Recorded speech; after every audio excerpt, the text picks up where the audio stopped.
걸어가신 하나님 아버지, 오늘도 수요일 오전이 귀한 시간 우리를 이곳으로 인도하셔서 또 주의 말씀 함께 듣게 하신 것 감사합니다.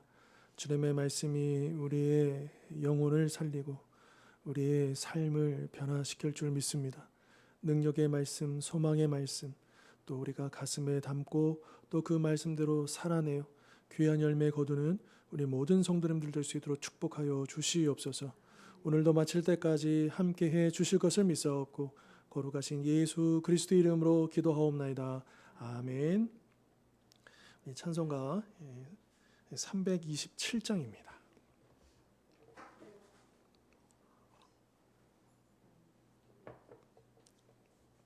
(327장) 주님 주실 화평. 우리 같이 찬송하시겠습니다.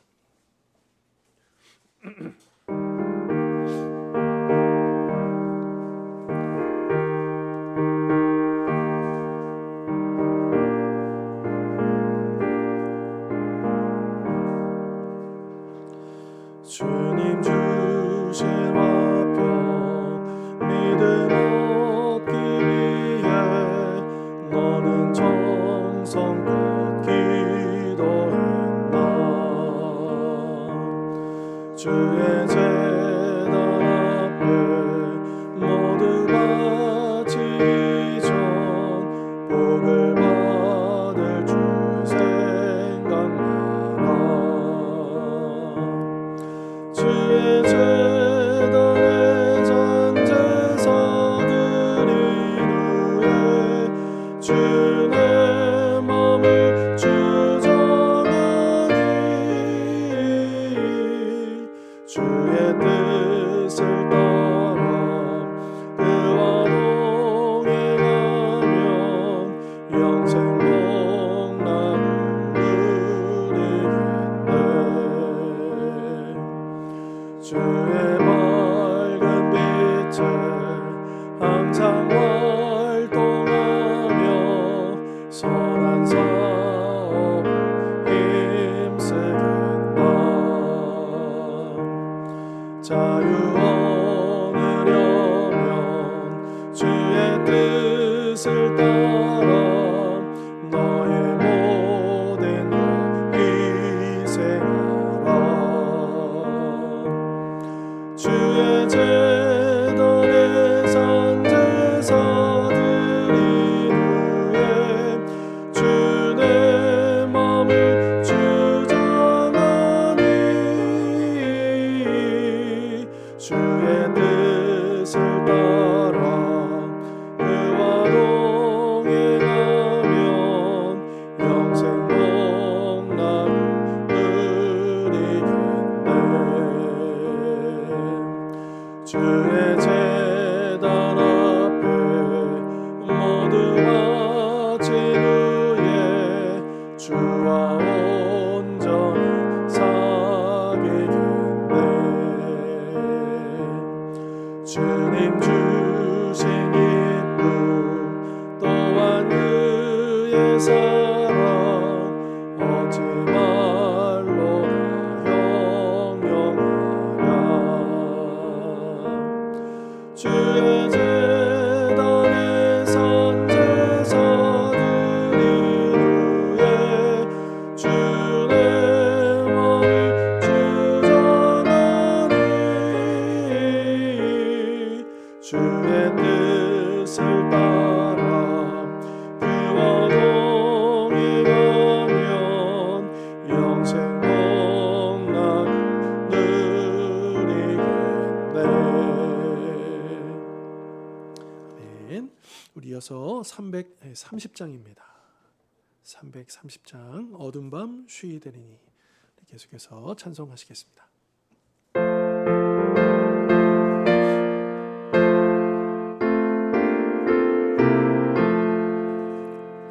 어두운 밤 쉬되리니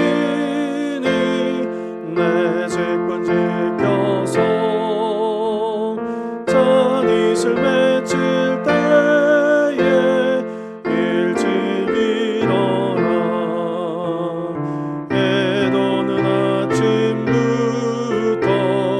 힘써서 일어나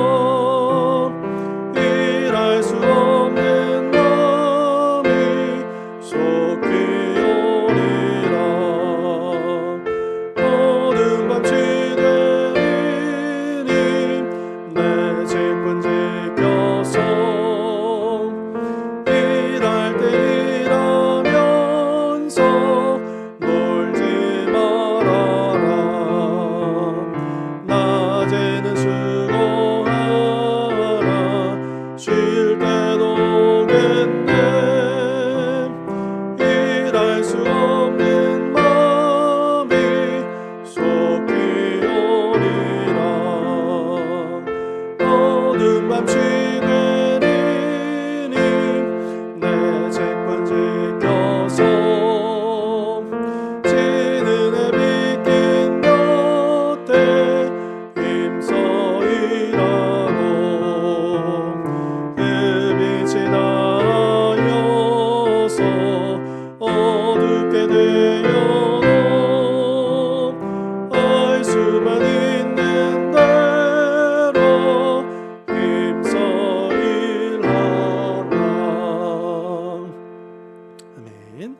오늘 함께 나눌 말씀 시작성경 사도행전 23장입니다.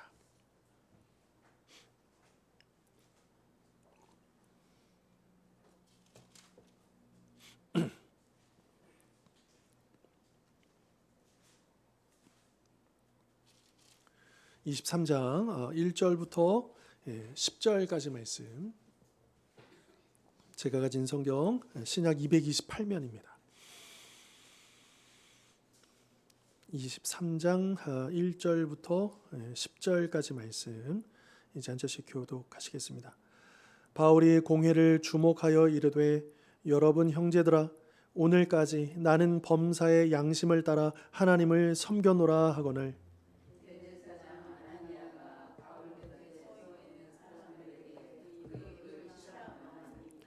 바울이 이르되 회칠한 담이여 하나님이 너를 치시리로다. 내가 나를 율법대로 심판한다고 앉아서 율법을 어기고 나를 치라 하느냐 하니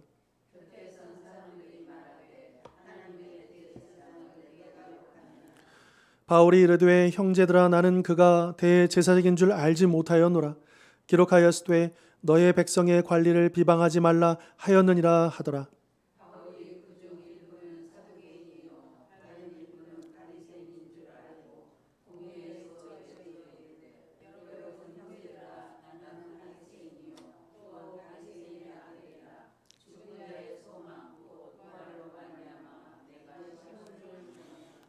그 말을 한즉 바리새인과 사두개인 사이에 다툼이 생겨 무리가 나누어지니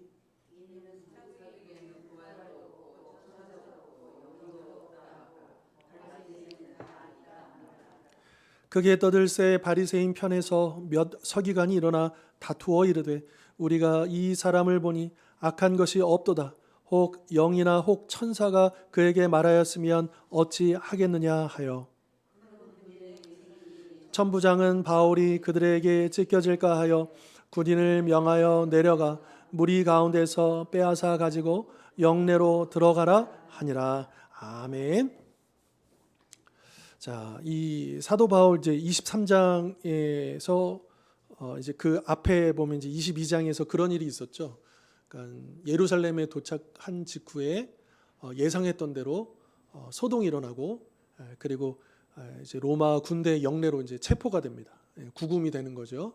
그리고 사실 이제 이 이후로 보면 계속해서 이제 쉽게 말하면 이제 감옥에 몇 년 동안 계속 거하게 되는 그런 이제 시작점이라 할 수가 있는데요. 이렇게 그 일반 역사 속에서도 보면 굉장히 유명한 이제 어떤 소설이나 어떤 책들 보면 감옥에서 쓰여진 아주 유명한 책들이 있습니다. 뭐 우리 대표적인 것 가운데 하나는 뭐냐면 철로역정이라는 책도 이 감옥에서 쓰여진 거고요. 그리고 이제 돈키호테라는 소설도요. 이것도 이제 감옥에서 아주 유명한 그 역작으로. 사실 우리는 이제 돈키호테의 감성을 잘 모르는데, 근데 이제 이 유럽이나 이런 지역에는 굉장히 유명한 또 영향력이 있었던 그런 책이기도 하고요. 그리고 마틴 루터도 종교교육 중에 비록 감옥까지는 아니었지만 그가 이제 생명의 위협을 받고 이제 피신할 수밖에 없었습니다. 그래서 숨어 있었던 그 성에서 마틴 루터가 했던 일주 중에 굉장히 중요했던 일 중에 하나가 뭐냐면 이 신약 성경을 독일어로 번역하는. 그러니까 이 종교개혁에서 성경을 자기 민족의 언어로 번역하는 것은 굉장히 중요한 일이거든요. 왜냐하면 종교개혁 이전까지는 무조건 라틴어만 돼 있어요. 그러니까 성경을 일반 사람들은 성경을 봐도 읽을 수가 없어요. 성경을 구할 수도 없고 성경을 구하더라도 읽을 수가 없어요. 그러니까 오로지 그 신부님들만 이 성경을 소유하고 성경을 해석하고 이렇게 가르치다 보니까 그러니까 일반 이제 성도들은 모르는 거예요, 성경을. 그러니까 이제 이상한 교리를 가르쳐도 성경에서 벗어난 가르침을 해도 그걸 알 수가 없는 거죠. 근데 이제 종교 개혁은 한마디로 말하면 여러 가지 성격을 규명할 수 있겠지만 결국은 종교 개혁은 모든 사람들에게 성경이 전해지는.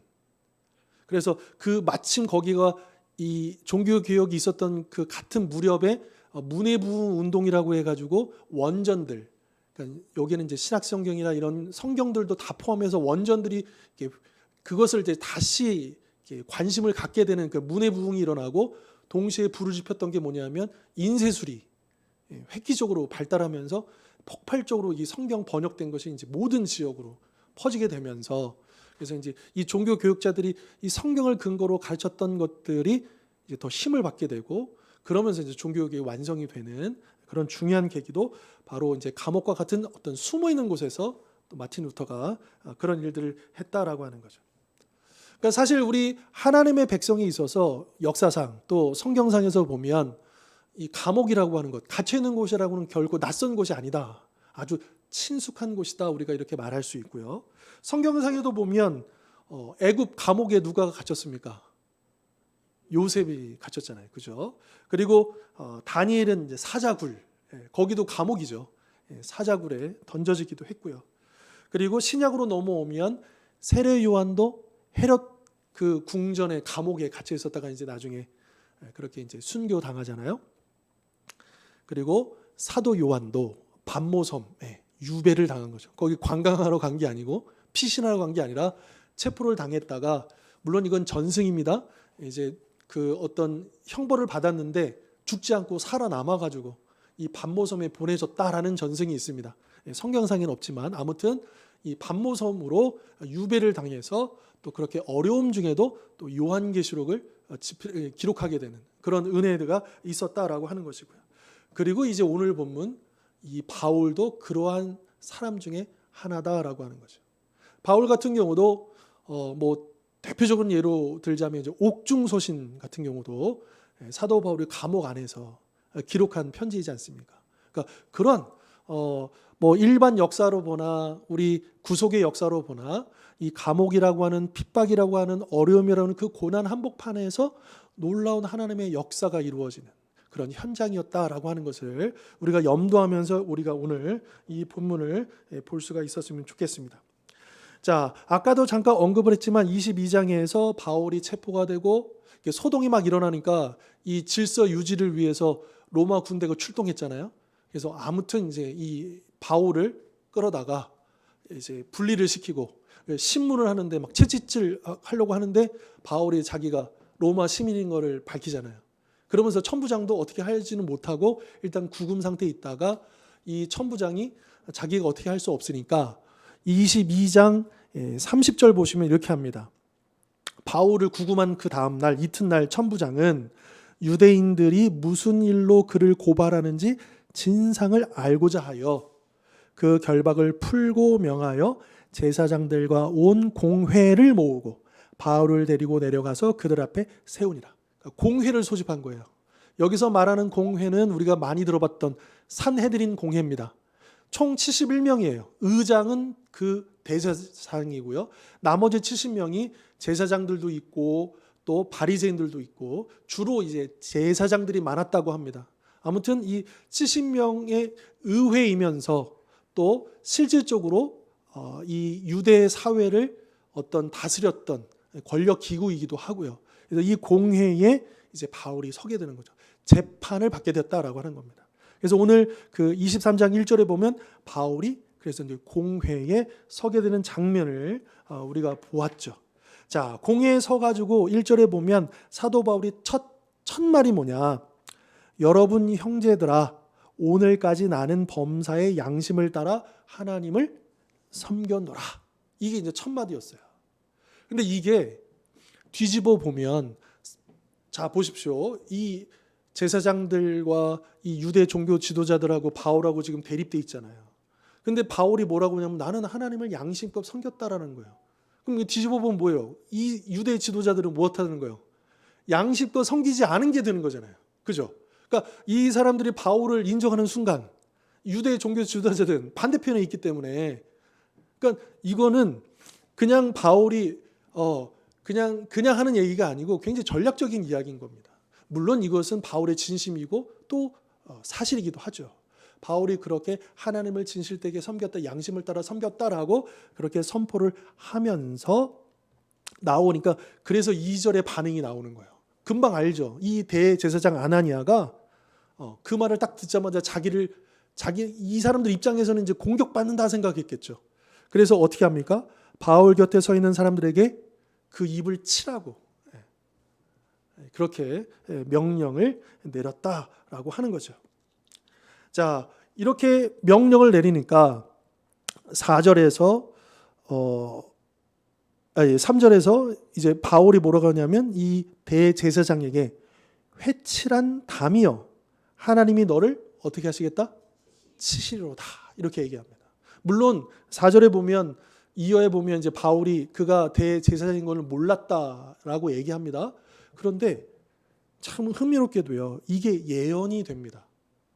그 아나니아 대제사장, 이 당시에 이 아나니아라는 이 대제사장은 이미 그 아주 오랫동안 로마의 그 어떤 이제 그 후원 속에서 친로마 정책을 펼치면서 계속 이제 권력을 사유하던 그런 거룩한 제사장이 아니에요. 아주 정치적인 제사장이에요. 그런데 이 사도 바울이 이 회칠한 담이여 하나님이 너를 치시리로다 이 했던 말이요. 불과 10년도 안 돼가지고 이 아나니아 대제사장은 어떻게 되냐면 유대인들 중에도 굉장히 극성파가 있잖아요. 열심당원들. 그 열심당원에 의해서 암살됩니다. 죽어요. 그러니까 우리로 치면 이 아나니아는 어떤 사람이냐면 이 친일파의 앞잡이 같은 사람인 거예요.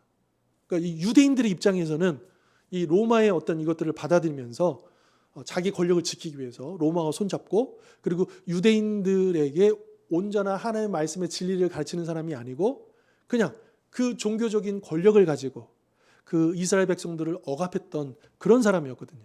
그렇기 때문에 사도 바울이 의도했는지 안 했는지 모르지만 결과론적으로 사도 바울의 이 말은 예언이 되었다. 그리고 그 예언이 그대로 실천이 돼서 이 아나니아는 하나님이 치셔서 그렇게 죽게 되는, 자연사하지 않았습니다. 하나님 치셔서 그가 죽게 되는 그런 것이었고요. 자, 그러니까 이제 주변에서 아니 대제사장이 함부로 저렇게 말한단 말이야. 그러니까 바울이 5절에서 나는 그가 대제사장인지 몰랐다. 그러니까 이제 바울도 인정하는 거죠. 대제사장 하나님이 세우신 그 직분을 함부로 할 수 없다는 것을. 근데 그 근거가 뭐냐면 5절에 보면 기록하였으되 너의 백성의 관리. 여기서 관리는요. 그 종교 지도자를 얘기하는 거예요. 관리를 비방하지 말라 하였느니라. 이게 이제 성경에 나와 있는 말씀이니까. 그러니까 바울도 이런 모습을 통해서 자신도 하나님의 말씀을 지키는 자, 하나님의 말씀을 아주 소중히 여기는 사람이라고 하는 것을 이야기해 주고 있다라고 하는 겁니다. 자, 이런 와중에 이제 바울도 정말 전략이 필요하지 않겠습니까? 지금 법정에 섰는데 그냥 가만히 서서 당할 수만은 없잖아요. 자기를 변호해야 되고 또 자기가 무엇 때문에 어떤 사유로 인해서 여기에 왔는지 자기가 자기 자신에 대해서 어떤 주장을 펼쳐야 되잖아요. 근데 가만 보니까 6절에 그 구성원들이, 공회원들의 구성원들이 일부는 사두개인이고 또 일부는 누구였습니까? 바리새인인 줄을 알았다라고 되어 있습니다. 그걸 딱 간파를 한 거예요. 그러면서 사도 바울이 딱 스쳐가는 게 있죠. 이 사두개인과 바리새인 사이에는 결코 하나 될 수 없는 교리가 있어요. 뭐냐? 바로 부활을 믿느냐 안 믿느냐. 그래서 이 사두개인들은 주로 제사장들이고 이 사두개인들은 모세 오경만 성경으로 인정합니다. 근데 모세 오경에는 이 모세 오경만 볼 때는, 그러니까 우리가 생각할 때는 아니 모세 오경도 성경인데 부활을 안 믿어? 이렇게 생각할 수 있잖아요. 근데 실제로 보면 이 부활에 대한 어떤 이런 이야기는 주로 선지서라든지 이런 데 많이 나옵니다. 그러니까 모세 오경 자체에서는 직접적으로 부활을 언급하는 내용들은 거의 없어요. 그러다 보니까 이 사두개인들은 이 모세 오경만을 성경으로 받아들이고 그러면서 부활도 없고 여러 가지 천사도 없고 영적인 부분들을, 그러니까 이 사람은 굉장히 세속적인 사람들이거든요. 사두개인들은요. 현실적인 사람들이고 세속적인. 우리가 이해할 수 없잖아요. 그죠? 그런데 바리새인은 어떠느냐? 우리가 생각하는 그런 나름대로 이 바리새라고 하는 이름 자체가 구별됨을 의미하고요. 그러면서 이 세속적인 것부터 구별되어서 거룩한 하나님의 것을 지키는 사람들이라고 하는 그런 이제 역사적인 후예들인 것이죠. 그러니까 이 바리새인들은 부활도 믿고 모든 천사도 믿고 다 믿고, 그러니까 사실은 예수님 믿기 전에도 바울도 바리새인으로서 그것들을 다 믿었던 사람입니다. 그런데 이제 그 부활이 예수 그리스도의 부활로 이제 사도 바울은 온전히 깨닫게 되고 그 복음을 깨달아서 그가 전혀 다른 사람이 되었을 뿐이죠. 근데 이제 그것을 딱 정확하게 지적합니다. 그래서 6절 하반절에 보면 여러분 형제들아 나는 누구예요? 바리새인이요. 또 바리새인의 아들이라 죽은 자의 소망 곧 부활로 말미암아 내가 신문을 받노라. 이제 이렇게 주장하게 되었다라고 하는 겁니다. 그래서 여기서 사실은 어떻게 보면 이거 사도 바울이 조금 뭐라 그럴까 너무 이렇게 머리 쓰고 있는 거 아니야? 자기가 빠져나오려고 이 불리한 법정에서 자기가 유리한 어떤 그 부분을 아니면 여기 재판받지 않으려고 꼼수를 부린 거 아니야? 이렇게 생각할 수도 있겠지만 그러나 죽은 자의 소망 곧 부활로 말미암아 내가 신문을 받노라라고 하는 이 바울의 고백은 아주 정말 진심인 거죠. 그리고 이게 팩트예요. 그러니까 왜 그 전날에 소동이 벌어졌느냐? 바울이 그 부활의 복음을 전했기 때문인 거죠. 그렇기 때문에 소동이 벌어진 거 아닙니까? 그러니까 그러니까 여기에는 어떤 정치적인 것도 들어올 수도 없고 다른 것도 들어올 수 없어요. 이 재판의 핵심은 뭐냐? 부활입니다. 부활의 복음을 믿느냐 안 믿느냐, 그 부활의 복음을 받아들일 거냐 안 받아들일 거냐, 여기에 핵심이 있는 거예요.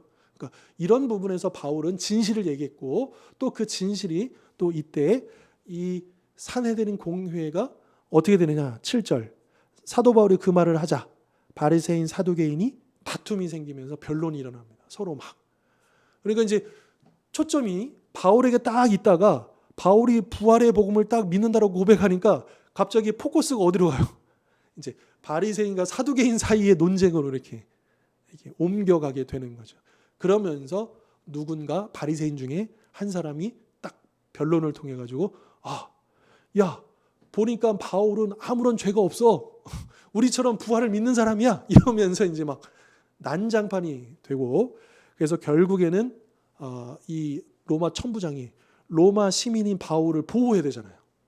그러니까 천부장이 이 공회를 소집한 이유는 진상을 알고자 했던 건데, 그런데 가만 보니까 자기가 생각한 것처럼 이 바울이 무슨 로마 법을 어겼다든지 감옥에 가둘 만한 어떤 일을 한 거는 없고 그저 이스라엘 사람들끼리 유대인들의 어떤 종교적인 문제로 이렇게 다툼이 있구나 이렇게 보였잖아요. 이런 와중에서 일단은 로마 시민인 바울을 보호하기 위해서 다시 이제 데리고 나와서 영내로 이렇게 들어가게 되는 장면, 우리가 이것을 보게 되는 것이죠. 자, 이렇게 이 바울이 재판 과정 속에서 내가 부활을 믿는다, 부활의 소망을 이야기한다. 근데 사실 이거는 자기 목숨을 좀 걸고 이야기한 것과 다름이 없습니다. 그렇잖아요. 그러니까 물론 이제 바리새인들이 있어서 자기의 편을 대어줄 수도 있지만 여전히 그것 때문에 이 실질적인 권력을 갖고 있는 대제사장과 제사장들 입장에서는 이 바울은, 왜냐하면 이 제사장들은 무슨 기억이 있냐면 앞전에 한 20-30년 전에 똑같은 이야기를 했던 사람이 있었죠. 자신들이 죽인, 십자가에 죽인 예수 그리스도가 있잖아요. 그러니까 이 제사장들은 그 그리스도를 따르는 그 대표적인 이 바울을 어떻게든 잠잠하게 만들고 싶었을 거예요. 그런데 이번 이 재판정에서 다시 한번 저놈은 절대로 살려둘 수가 없는 놈이야. 이제 이게 되는 거죠. 그러니까 그 증거가 뭐냐면요. 여러분 12절, 11절 잠깐 넘어가서 12절 보면 날이 새매, 그 다음 날이에요. 어떤 일이 있었냐면 유대인들이 당을 지어 맹세합니다. 뭐라고요? 바울을 죽이기 전에는 먹지도 아니하고 마시지도 아니하겠다. 그렇게 동맹한 사람이 몇 명이에요? 40여 명, 40명이 넘는 사람이 결사대가 조직됩니다. 바울을 죽이기로. 그러니까 이게 그만큼 그들을 자극했다는 얘기예요. 그러니까 바울이 부활을 얘기했다라고 하는 것은 우리가 볼 때는 용감하다. 그런데 용감하다를 뛰어넘는 수준인 거예요. 자기 목숨을 걸고 이야기한 겁니다. 어떻게 그럴 수가 있었을까? 바울이요. 그가 유난히 이렇게 대포가 이렇게 그런 큰 사람이었는가, 용기 있는 사람이었는가, 그렇게 생각할 수도 있겠지만, 그러나 바울은 그가 얘기했던 대로 부활을 믿는 사람이었어요. 그러니까 자기의 이 땅에서의 목숨이 전부가 아니고, 그리고 이 땅에서의 이 생명이 끝나면 진짜 영원한 생명이 주어지는 그 부활을 믿었기 때문에, 그는 머리로만 믿은 게 아니고 진짜로 그렇게 믿었기 때문에 그 부활의 소망을 가지고 내가 죽든지 살든지, 바울에게는 그렇게 중요하지 않아요. 죽어도 주를 위한 죽음이고 살아도 주님을 위한 삶이기 때문에 내가 이렇게 된들 저렇게 된들, 이 부활의 믿음을 갖고 있는 사람의 특징이 거기 있다는 거예요. 내가 성공을 하든 실패를 하든, 내가 건강하든 건강하지 못하든, 내가 부유하든 가난하든 그게 중요하지 않아요. 중요한 건 뭐냐? 내가 이 부활의 소망을 가지고 주를 위해서 나아간다라고 하는 그 하나의 표대만을 바라보고 나아가는 이 바울과 같은 특징을 우리 믿는, 또 이 부활을 믿는 우리 모든 사람들, 여러분 이 세상에요, 죽음도 두려워하지 않는 사람을 누가 감당할 수 있겠습니까?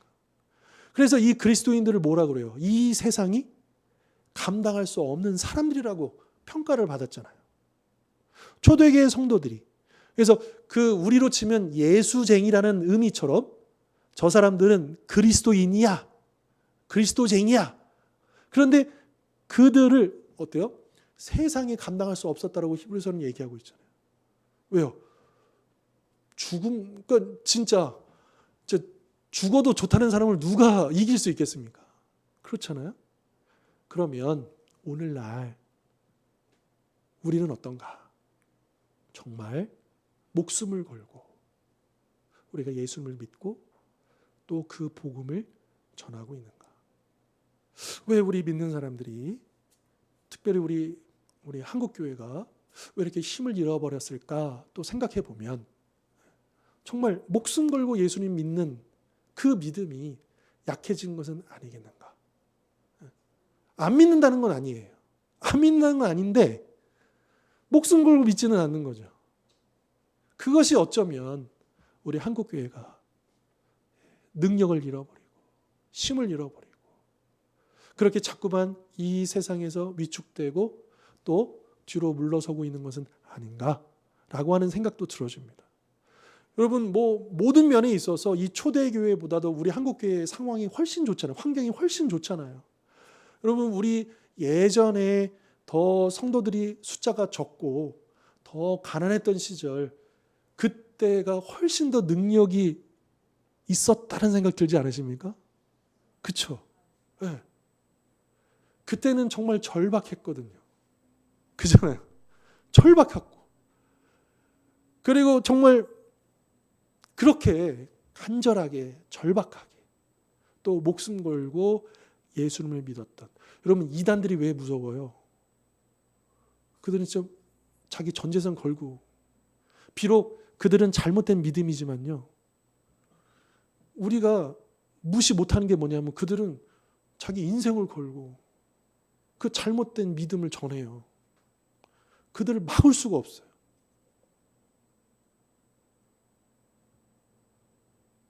그래서 우리가 그들의 진리를 따라야 된다는 의미는 전혀 아닙니다.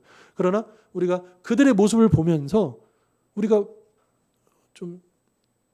우리를 좀 돌아볼 필요가 있겠다라고 하는 거죠. 그러니까 이단이 무섭다 하는 이유 중에 하나가 그거예요. 자기 인생을 겁니다. 너무 무모할 정도로. 그런데 우리 믿는 사람들은 과연 어떤가? 그런 부분에서 우리를 다시 한번 돌이켜야 될 것이고, 우리의 믿음을 점검해야 될 것이고, 더욱더 우리가 이 바울처럼 초대교회 성도들처럼 이 세상이 감당할 수 없는 그 믿음을 달라, 우리가 그렇게 구해야 될 줄 믿습니다. 자, 11절 보시면 이제 그렇게 재판 벌어지고 그날 밤에 그럼 바울의 마음이 어땠을까요? 참 만감이 교차하고 착잡하기도 하고 여러 가지로 힘들고 지치고 그러지 않았을까요? 그죠? 여러분 바울이 예수 믿고 나서 이제 그렇게 여러 가지 과정을 겪어서 드디어 안디옥 교회에 가게 되고 안디옥 교회에서 또 파송받아서 1차 선교여행, 2차 선교여행, 3차 선교여행 한 10여 년 동안 그렇게 그 고생을 하고 수많은 사역들을 감당하고 교회를 개척하고 막 이렇게 하고 그리고 드디어 이제 딱 예루살렘에 왔는데 자기 고향에 왔는데 자기를 환영해 주기는커녕 자기를 죽이게 지금 자기를 이를 갈고 있는 사람들 앞에서 재판을 받고 고초를 당하는 그 바울의 마음이 참 어땠을까? 참 섭섭하기도 하고 그렇잖아요. 그죠? 물론 그렇다고 해서 바울이 믿음이 흔들렸거나 뭐 그러지는 않았을 거라고 봅니다. 그러나 바울도 인간 아니겠습니까? 얼마나 힘드셨겠어요. 그러면 우리 한국 교회도 보면 한국 교회 역사 이렇게 저도 신대원 때 공부하다 보면 그 순교하신 분들, 뭐 주기철 목사님이라든지 손양은 목사님이라든지 특별히 이제 주기철 목사님 같은 경우는 여러 번 이제 감옥에 갇히시고 풀려 나오시고 감옥에서 고문당한 이야기도 아주 생생하게 들었거든요. 왜냐하면 저희 교수님 중에 지금은 이제 그 부평 이제 그 주한장로교회 담임 목사로 계시지만 저 때는 이제 신학교 교수님이셨어요. 저도 그분한테 수업 들었는데 주기철 목사님 친손주요. 주승주 목사님이 그 할아버지 간증을 직접 해주시는데 그 이야기 듣는 것만으로도 견딜 수가 없어요. 그 고초를 당하시고 그랬을 때 인간 주기철은 어땠을까? 그 목사님 주기철 말고요. 인간 주기철 그 목사님 얼마나 아프시고 힘드시고 그리고 갈등과 고민은 없으셨을까? 그 감옥에서 이 손톱을 다 이렇게 다 빼버리고요. 그리고 그 추운 날에 매질을 한 다음에 찬물로 몸을 다 끼얹으면 이게 그냥 온몸이 다 찢어지는 그 고통이 온대요. 잠을 재우지도 않고 뭐 때리고 뭐 이거 고문하는 건 할 수도 없고 근데 더 힘든 건 뭐냐면 가족들 위협하고 그리고 또 달래는 차원에서 또 가족들 면회시켜주면서 또 어떻게 또 해볼까 막 다 이제 수작 부리는 거죠. 일제에서는요. 일본 정부에서는. 근데도 주기철 목사님이 끝까지 거부했잖아요. 이 신사참배를. 그리고 이제 순교하셨죠. 그러니까 그런 감옥 안에서의 그런 바울의 그 심정을 우리가 좀 염두하면서 11절 다시 한번 보겠습니다. 그날 밤에 주께서 우리 주님께서 바울 곁에 서셨습니다. 찾아오셨어요. 이르시되 담대하라.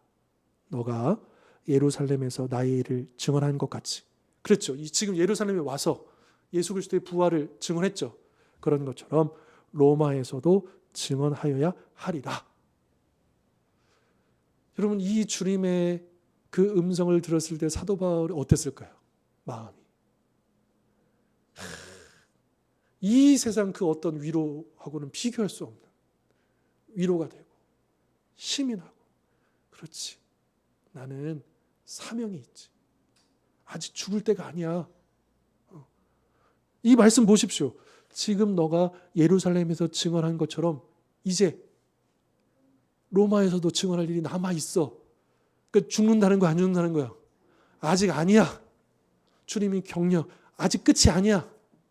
어쩌면 바울은 주님 솔직히 이건 제 상상이에요. 주님 이제 저 데려가 주시면 안 돼요? 늘 주님을 사모했으니까. 그런데 예수님께서 바울에게 그래 내 마음 같아서도 당장 내 곁으로 데리고 싶은데 아직 너에게 남아있는 사명이 있어. 힘들지만 좀만 힘내. 그 마지막까지 그 사명 감당하고 내가 너 부를게. 그 말을 주고받는 예수님도 바울도 어땠을까? 여러분 우리가 성경을 읽을 때 뭐 우리가 이 성경을 잘못 해석하면 안 되지만 근데 우리에게 영적인 상상력이 필요해요. 저는 예전에 학생 신분이었지만 이제 선교 훈련 받으려고 중국에 갔었을 때 그때 제가 이 사도 바울의 순교하는 성경에는 나오지 않지만 말씀 묵상하고 기도하다가 바울이 순교당했을 때 그 모습을 이렇게 묵상한 적이 있었어요. 그게 저한테 막 와닿더라고요. 하나님이 나보고 거기 중국 가서 순교란 뜻인가? 막 이러면서 두렵기도 하면서도, 그러면서 어떤 심정으로 바울이 그 순교할 때 어떤 마음이었을까? 그 당시에 저한테 주셨던 건 뭐였냐면 그런 마음이었어요. 바울이 마지막 순교하는 그 순간에도 바울이 이제 목을 이렇게 땅 해가지고 죽었잖아요. 자기에게 사형을 집행하는 그 사람 바라보면서도 내가 저 한 영혼의 저 사람에게도 복음을 전하고 가야 되는데 라는 그런 마음이 바울에게 있지 않았을까? 라는 그 마음을 주시더라고요. 그러면서 저에게 용기를 주시고 이제 그 중국에 가서 열심히 선교 훈련 받고 그리고 이제 복음 전하고 또 그렇게 하라고 저에게 계속 도전을 주시면서 또 그러면서 그거 붙잡고 제가 이제 중국에 이제 갔었거든요. 저는 이 23장 요 11절 말씀이 저는 너무 중요한 말씀이라고 생각합니다. 감옥 안에서 누가 찾아오셨어요? 네. 여러분,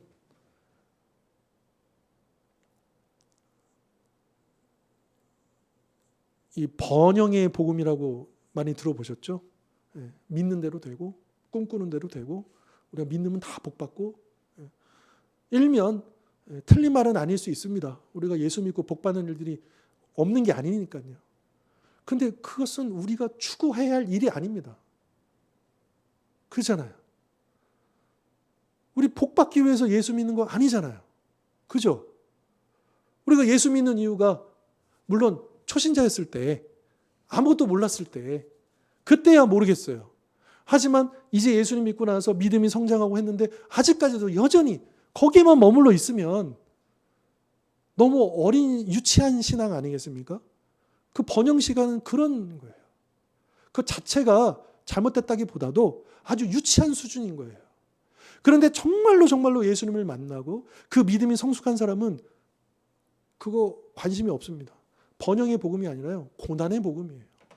성경을 계속 읽어보십시오. 예수님의 12제자들 어떻게 됐습니까? 초대교회 성도들 어떻게 했습니까? 사도 바울 어찌 했습니까? 그 외에도 얼마나 많은 사람들이 예수 믿고 어떤 일을 당했습니까? 그러니까 오늘 우리에게 필요한 복음은 번영의 복음이 아니고 고난의 복음이라는 거예요.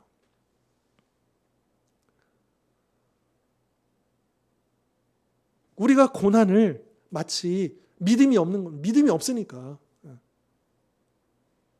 그리고 우리는 자꾸만 이 고난을 통과하기보다는 고난을 피하고만 싶은 그런 연약한 믿음에 머물 때가 참 많죠. 그러나 우리 주님은 어디로 찾아오시느냐? 고난 속에 찾아오십니다.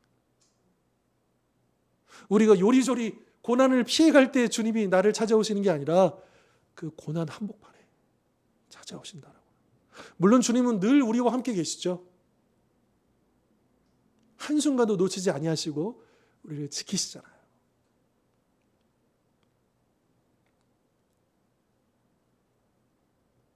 내가 가장 힘들고 어렵고 슬프고 아프고 절망스러울 때 그때 우리 주님이 찾아오셔서 우리를 위로하신다.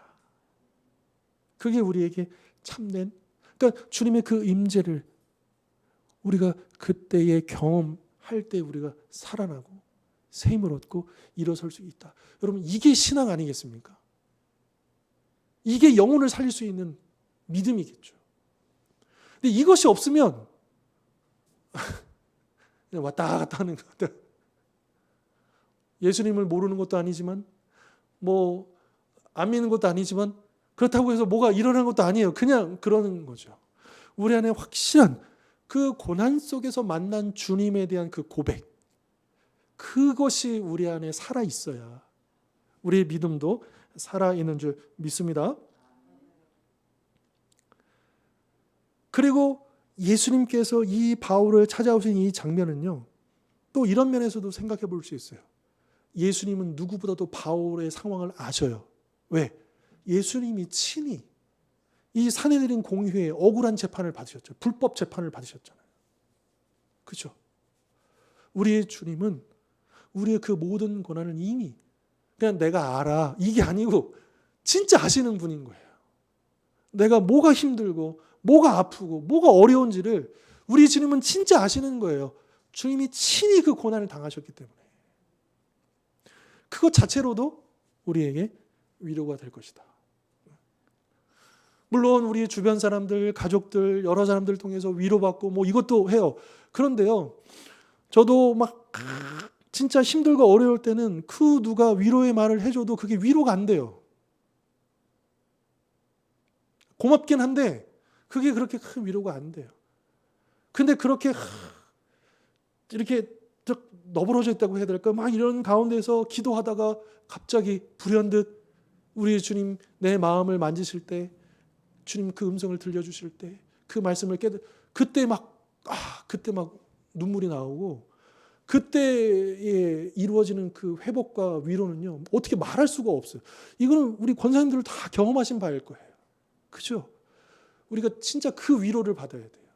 우리가 그 위로를, 그 격려를 소망해야 돼요.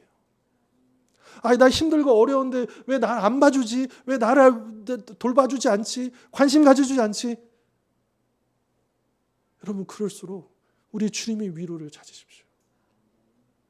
주님께서 나를 만져주시는, 나와 함께 하시는 그 주님을 우리가 그렇게 더욱더 바라보고 또 그 위로를 의지할 수 있었으면 좋겠습니다.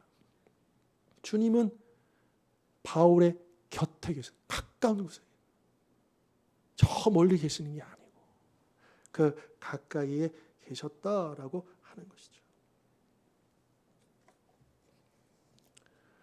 그리고 이날 이 감옥 뭐 이렇게 일반적인 감옥은 아니었지만 구금된 이것이 이제 쭉 앞으로 그 감옥 생활로 이어지게 되는데, 사실은 또한 이것이 앞으로의 몇 년 동안의 그 감옥 생활을 미리 준비하게 하는 또 하나의 과정으로도 우리가 볼 수 있는 것이죠. 그렇게 준비시키시는. 그러니까 바울이 그냥 어쩌다 보니까 감옥에 간 게 아니고 하나님께서 바울에게 최선으로 역사하신 거예요. 그러니까 우리가 어려움을 당할 때, 우리가 하나님께 기도할 때 그 어려움에서 우리를, 그 어려움을 이렇게 벗어날 수 있도록 구원해 주실 때도 있지만, 그러나 그러지 않을 때도 있어요, 없어요? 있습니다. 내가 이 병이 낫기를 원하지만 당장 이 병이 안 나을 수도 있습니다. 그거는요, 우리의 믿음의 문제라기보다는요, 하나님의 뜻과 관련된 거예요. 바울이 믿음이 없어서 지금 여기 갇혀 있는 겁니까? 아니죠. 오히려 믿음 때문에 갇혀 있는 거고요. 그리고 하나님에게는 계획이 있어요.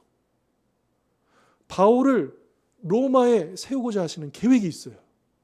그렇기 때문에 바울 입장에서는 로마 내 발로 가고 싶잖아요. 그래서 여기 빨리 나오게 해주세요. 그런데 하나님은 이 바울에게 최선으로, 그를 가장 안전하고도 가장 빠른 방법으로 로마에 갈 수 있도록 감옥에 갇히게 하셨다라고 하는 거예요. 우리가 잘 알고 있지만 나중에 로마 갈 때에요, 이 바울을요, 백부장이 동행합니다. 로마 군인들이 동행합니다. 이 예루살렘에서 로마까지 어마어마한 거리예요. 그냥 자기 사비를 들여가지고 그냥 자기 몸으로 거기까지 수천 킬로미터를 가면 굉장히 위험한 거리입니다. 그런데 하나님께서 바울을 어떻게 하십니까? 로마에 호의를 받고 가게 하시는, 가장 안전하게 가시는. 그리고 오늘 여기서도 마찬가지예요. 그 아까 읽었지만 12절에 바울을 죽이려고 40여 명의 결사대가 조직되잖아요. 그래가지고 이제 이 로마 천부장이 어떤 일을 벌이는지 우리가 한번 봤으면 좋겠는데요. 자, 아까 13절까지 봤고요. 14절. 대제사장들과 장로들에게 가서 말하되 우리가 바울을 죽이기 전에는 아무것도 먹지 않기로 굳게 맹세하였으니 이제 너희는 그의 사실을 더 자세히 물어보려는 척하면서 공회와 함께 천부장에게 청하여 바울을 너희에게로 데리고 내려오게 하라. 우리는 그가 가까이 오기 전에 죽이기로 준비하여노라 하더니. 그러니까 지금 이제 결사대가 이 대제사장을 찾아가가지고 바울을 불러오라는 거야. 그러면 너네들 책임 안 묻게, 너네들에게 피해 안 주게 우리가 중간에 매복해 있다가 바울을 딱 죽이고 빠질 거야. 걱정하지 말고 너는 이 재판 한 번 더 열어야겠다는 그 이유를 대가지고 천부장으로 하여금 요구하고, 그래서 그러면 천부장도 이제 그 말을 들을 수밖에 없거든요. 정당한 요구이기 때문에. 그래서 그러니까 너네들 잘못은 하나도 없어. 우리가 다 책임질게. 우리는 바울만 죽이면 돼. 이제 이렇게 전략을 짜게 된 거죠. 그러나 아까도 말씀드렸듯이 여러분, 바울은 죽을 수가 없습니다. 왜요? 아직 사명이 끝나지 않았기 때문이죠. 여러분, 하나님께서 우리에게 아직 생명을 허락하고 계신 것은 아직 우리에게 사명이 있다는 뜻입니다. 나의 환경, 또 나의 여건, 또 나의 건강, 또 나의 상황들, 이것 나는 못해요. 이제 나는 하나님 사명과는 상관없이 좀 쉬어요. 이런 말 할 수가 없어요. 하나님께서 우리를 불러주는 그날까지 우리는 사명자입니다. 사명이 있어요. 물론 그 사명은 조금씩 달라질 수 있습니다. 물론 궁극적인 사명은 변함이 없죠. 복음을 위한 사명이니까. 그러나 그 복음을 위한 사명을 하는 우리의 역할은 조금씩 달라질 수 있어요. 젊을 때, 또 중년 때, 그리고 노년 때 조금씩 그 역할은 달라질 수 있어요. 하지만 우리의 사명은 아직 끝나지 않았다. 하나님께서 그 사명이 맞춰질 때까지 바울을 지켜주셨던 것처럼 또한 우리도 지켜주신다라고 하는 것을 여러분들 꼭 기억하셨으면 좋겠습니다. 자, 지금 이제 바울은 큰일 났어요. 그러면 바울이 이거를 어떻게 할 수 있는 상황이 아니잖아요. 그죠? 그러면 하나님께서 바울을 어떻게 보호하실까? 전혀 생각하지 못한 사람을 사용하십니다. 자, 16절 읽겠습니다. 시작.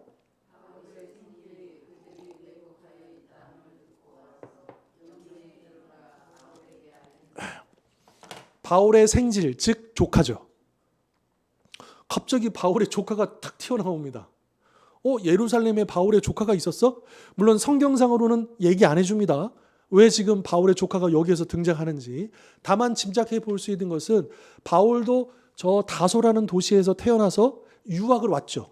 가말리엘 그 문화로 예루살렘에 와서 종교 교육을 받았어요. 그런 것처럼 많은 성경학자들이 바울에게 여러 형제들이 있었는데 그 중에서 이제 바울의 여자 형제들이 있었을 거예요. 누이들이. 그 누이 중에 한 명이 예루살렘에 살았을 것이고, 그리고 그 자녀죠. 그러니까 바울의 그 조카가 예루살렘에서 바울과 비슷하게, 그러니까 바울을 종교 유학 보낼 정도의 가문이라고 한다면 굉장히 그 열심 있는 가문 아니겠습니까? 그러니까 그 조카도 아마 이 유대인들의 어떤 그 핵심부에 들어와 있었던, 바울이요 그런 사람이어서, 바울은요 그냥 그대로 갔었으면요 사내된 공회원이 될 수 있었던 사람입니다. 아주 유망한 사람이에요. 그러니까 이 바울의 조카가 여기에 등장하는 것이 그렇게 어색해 보이지는 않는다. 다만 전혀 예상하지 못했죠. 이 매복된 사실을, 이건 되게 비밀스러운 일 아닙니까? 어떻게 어떤 방법으로 알았는지는 모르지만 아무튼 하나님께서 이 조카로 하여금 그 사실을 듣게 하시고 이것을 바울에게 전해주게 합니다. 그래서 이제 17절에 보면 바울이 한 백부장을 청하여 이르되 이 청년을, 그러니까 조카죠, 천부장에게 인도하라. 그에게 무슨 할 말이 있다 하니 천부장에게로 데리고 가서 이르되 죄수 바울이 나를 불러 이 청년이 당신께 할 말이 있다 하여 데리고 가기를 청하더이다 하매 천부장이 그의 손을 잡고 물러가서 조용히 묻되 내게 할 말이 무엇이냐. 대답하되 유대인들이 공모하기를 그들이 바울에 대하여 더 자세한 것을 묻기 위함이라 하고 내일 그를 데리고 공회로 내려오기를 당신께 청하자 하였으니 당신은 그들의 청함을 따르지 마옵소서. 그들 중에서 바울을 죽이기 전에는 먹지도 않고 마시지도 않기로 맹세한 자 40여 명이 그를 죽이려고 숨어서 지금 다 준비하고 당신의 허락만 기다리나이다 하니 이에 천부장이 청년을 보내며 경계하되 이 일을 내게 알렸다고 아무에게도 이르지 말라 하고. 하나님께서는 이 바울의 조카를 통해 가지고 바울에게 소식을 알리고, 또 바울은 자신의 로마 시민권을 사용해서 이 천부장에게로 도움을 요청한 거죠. 그리고 이 천부장이 그래 걱정하지 마, 내가 알아서 할게 하고 이 조카를 보내게 됩니다. 자, 그리고 나서 이제 23절 보면 백부장 둘을 부릅니다. 그날 밤에요. 그 즉시로. 왜냐하면 그 날이 새면 여차저차 이게 안 되잖아요. 그러니까 이 천부장이 즉시로 움직입니다. 밤에 백부장들을 불러 밤 제3시, 그러니까 9시입니다. 그러니까 신약 성경에서 몇 시 그러면 플러스 6을 하시면 돼요. 3시니까 플러스 6 하면 몇 시예요? 9시죠. 밤 9시예요. 밤이라고 했으니까요. 밤 9시에 가이사라까지 갈 보병 200명과 기병 70명과 창병 200명, 총 470명이잖아요. 천부장이 지휘할 수 있는 맥시멈이 1000명입니다. 병력이요. 그런데 470명의 병력은 거의 절반을 움직인 거잖아요. 이거 대단한 겁니다. 그렇잖아요. 바울 한 사람을 살리려고. 여러분, 바울이 천부장에게 이렇게 요청했다고 해서 그렇게 해줬겠어요? 아니죠. 하나님이 움직이시는 거예요. 바울 한 사람을 살리려고 로마 군인 470명이 움직여요. 하나님 정말 멋진 분 아니십니까? 네. 바울이 하나님 저 좀 살려주십시오 이랬습니까? 아니 좀 대책 좀 내주십시오 아니에요. 바울은 하나님 믿고 맡겨드리고 그래 믿음으로 그 자리에 있었었는데, 여러분 바울이 그 빌립보 감옥에서도 그가 뭐 했습니까? 한밤중에 감옥 안에서 찬송하고 기도할 때 상상이나 했겠습니까? 지진 나가지고 옥문을 열어주실지? 그러니까 하나님은요, 우리의 생각과 우리의 계획을 뛰어넘게 역사하시는 줄 믿습니다. 조금 다른 이야기 할게요. 제가 지난 주일에 어떤 생각이 들었냐면, 우리 전주에 우리 이 전도지 복음 이렇게 전하는 게 효과가 있냐 없냐 이런 얘기 이렇게 나눴잖아요. 그러면서 저도 이제 여러 가지 생각을 했었거든요. 이제 이번 주일에 저도 처음 뵀지만 선교사님 한 분이 오셨잖아요. 그분이 왜 오셨게요? 전도지 들고 받고 오시는 거예요. 그리고 이제 여러분들 다 가시고 저 이제 교회학교 사역 끝나고 이제 집에 가려는데 한 부부가 오셨어요.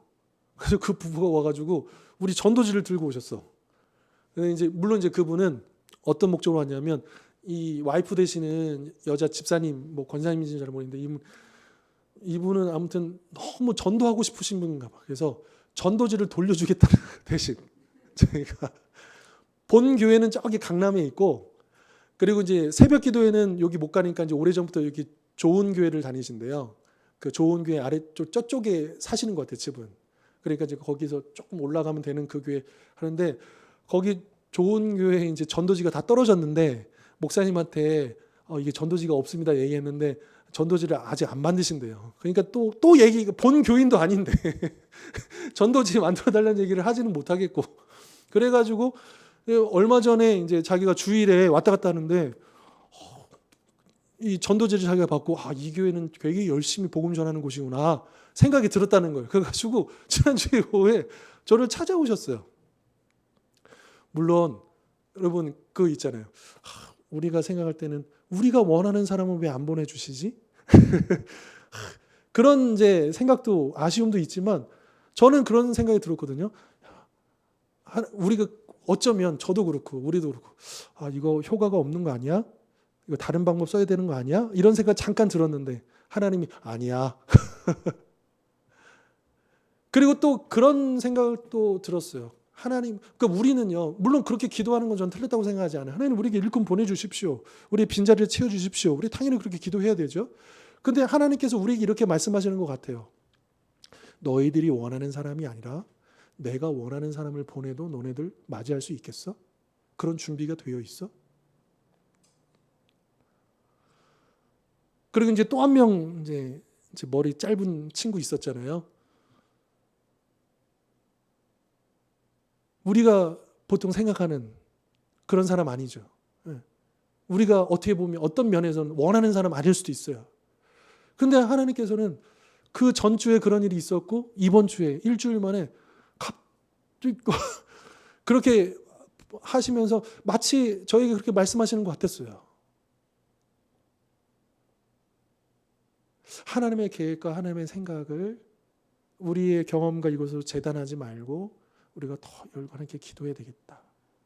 그리고 하나님이 어떤 영혼을 보내주셔도 또 어떤 일을 하셔도 우리를 위한 최선인 것을 믿고 감사함으로 물론 제일 좋은 것은 우리가 빈자리도 꽉꽉 채워지고 부흥하고 막 이것도 중요한데 더 중요한 것은 뭐냐? 하나님께서 우리를 통해서 하시고자 하시는 그 일들을 하는 것 아니겠습니까? 그게 더 중요한 일 아니겠습니까? 우리가 더 중요한 것을 놓치면 안 되겠다. 바울에게 있어서도 하나님 바울도 어쩌면 그런 생각이 있지 않았을까요? 지금 제가 감옥에 갇힐 때가 아니에요. 지금 복음 더 전해야 돼요. 지금 더 많은 사람들을 만나야 돼요. 그런데 하나님께서는 가만히 있어봐. 내가 볼 때는 너는 지금 더 중요한 내 계획을 해야 되는데 지금은 여기 있는 게 맞아.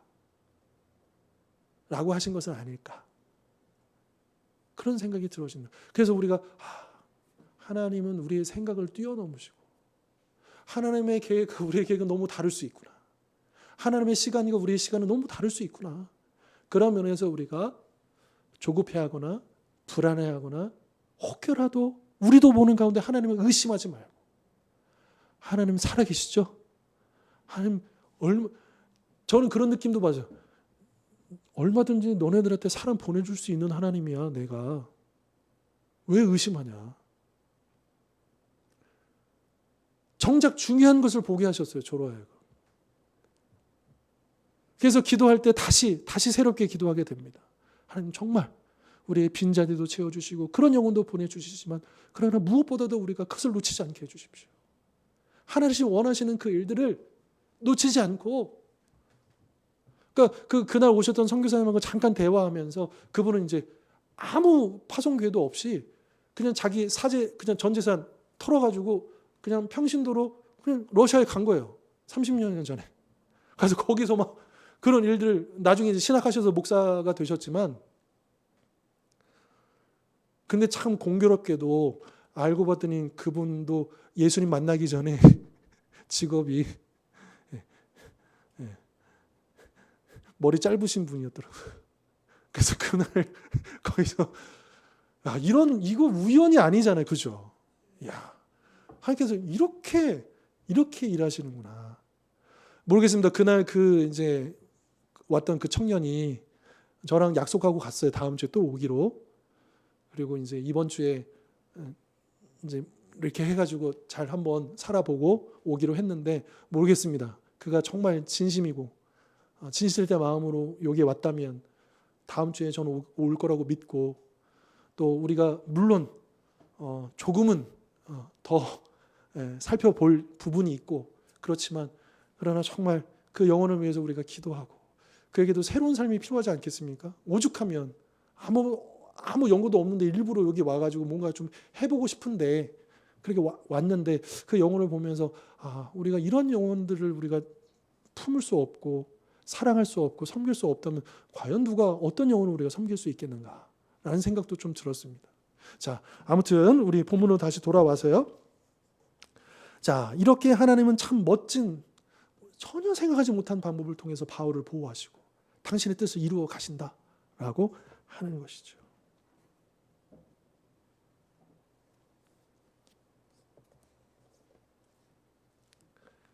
바울은 이제 죄수였다가 아주 귀한 신분이 됩니다. 누가 450명의 로마 병사의 호의를 받습니까? 그렇잖아요. 놀라운 그 변화, 놀라운 그 변화를 경험하게 되는 것이죠. 이게 주님이 하시는 일들이다라고. 우리는 그렇게 연약하고 부족한 사람이지만 하나님의 놀라운 위대한 그 사역에 거룩한 동력자로 우리가 세움받는다라고 하는 것입니다.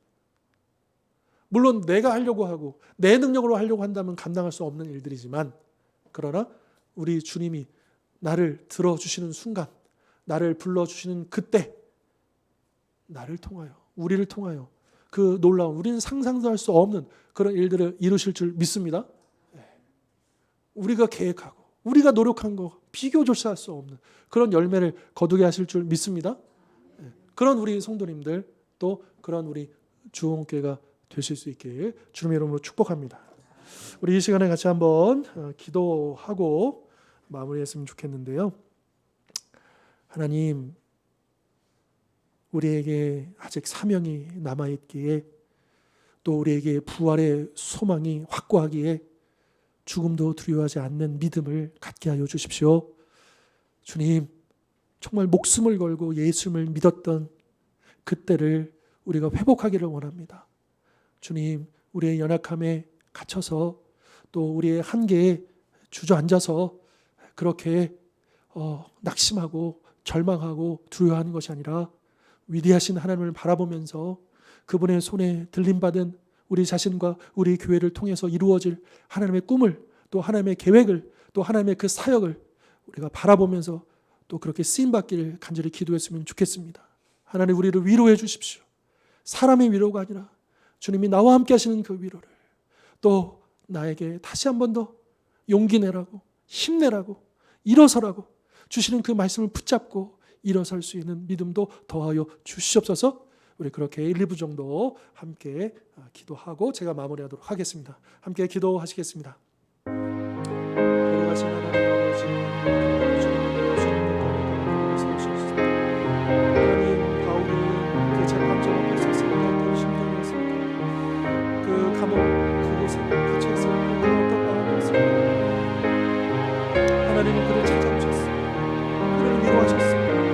또 그를 통하여 놀라운 계획들을 이루시고 이제 로마에 그를 세우시고자 그를 하나하나 준비시키신 것을 하나님 아버지, 우리의 일들을 포기하여 주십시오. 주님, 내가 서 있는 이 상황들, 우리가 처해 있는 이 환경들 속에서 주님, 우리가 보는 것이 전부가 아님을 저들 깨닫게 하여 주옵소서. 믿음의 눈을 열어 우리 하나님께서 하신 그 일들을 바라볼 수 있는 믿음을 더하여 주옵소서. 우리 주님이 원하시는 그 얼마든지 그 일들을 이루시고 얼마든지 부어주시고 역사하신다는 것을 저희들 믿어 진짜하게 하여 주옵소서. 혹여라도 우리 주님께 원망했거나 우리 주님을 의심했거나 우리가 잠시라도 흔들렸다면 주님께 용서하시고 아버지, 다시 한번 귀한 믿음 주셔서 주님 앞에 구원했습니다. 원합니다. 하나님 앞에 부름받는 그 순간까지 저희들 사명자로 살게 하여 주십시오. 주님, 우리의 연약함 또 우리의 조건이 아버지 핑계가 될 수 없습니다. 하나님 아버지, 우리 정말 그 사명을 위하여 사는 자 되게 하여 주옵소서. 단지 숨쉬고 또 먹고 살기 위해 존재하는 아버지 그런 사람이 아니라 우리 주님의 그 복음의 사명을 위하여 그 호흡까지도 저희가 드리기로 결단하고 나설 수 있는 자들 되게 하여 주옵소서. 이 일들 위해 우리가 필요한 것이 있습니다.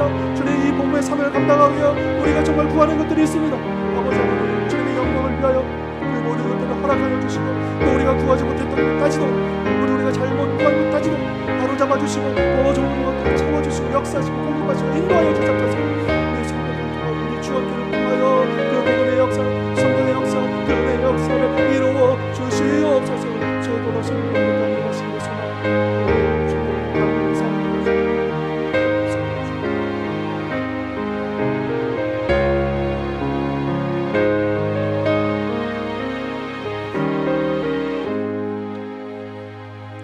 거룩하신 하나님 아버지, 하나님이 바울을 찾아오셔서 그를 위로하시고 격려하시고 또 그를 당신의 계획으로 이끄신 것을 보면서 우리가 다시 한 번 더 부활의 소망으로 우리의 믿음을 굳건히 하고 또한 우리에게 주어진 사명이 있음에 이제 담대하게 또 우리가 고난을 감수하더라도 그 사명 감당하기 위하여 주 앞에 서는 그날까지 더 힘을 내기를 고백하고 또 결단하고 나아갑니다. 주님, 우리를 붙잡아 주시옵소서. 우리를 통하여 역사하여 주옵소서.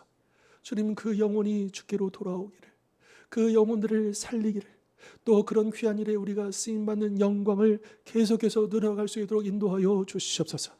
우리 주온교회가 세움받은 그 목적대로 주님이 기뻐하시고 원하시는 그 일들을 위하여 쓰임받게 하여 주옵시고 우리가 원하는 모습이 아니라 하나님이 원하시는 모습으로 그렇게 우리를 인도하여 주시옵소서.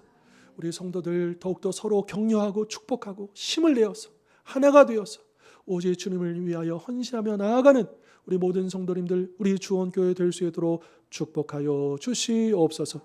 예수 그리스도의 이름으로 기도하옵나이다. 아멘. 이제는 우리 주 예수 그리스도의 십자가의 은혜와 하나님 아버지의 영원하신 사랑과 보혜사 성령님의 하나 되게 하심의 역사가 이 시간 주신 말씀처럼 부활의 확고한 믿음을 가지고 그 소망 가운데 이제 십자가의 길일지라도 고난의 한복판일지라도 주님의 위로를 격려를 붙잡고 끝까지 그 길을 가며 생명의 복음의 사명에 헌신하기를 소원하고 결단하는 우리 모든 하나님의 백성들 머리 위에 영원토록 함께하고 없시기를 간절히 축원하옵나이다. 아멘. 주 예수 그리스도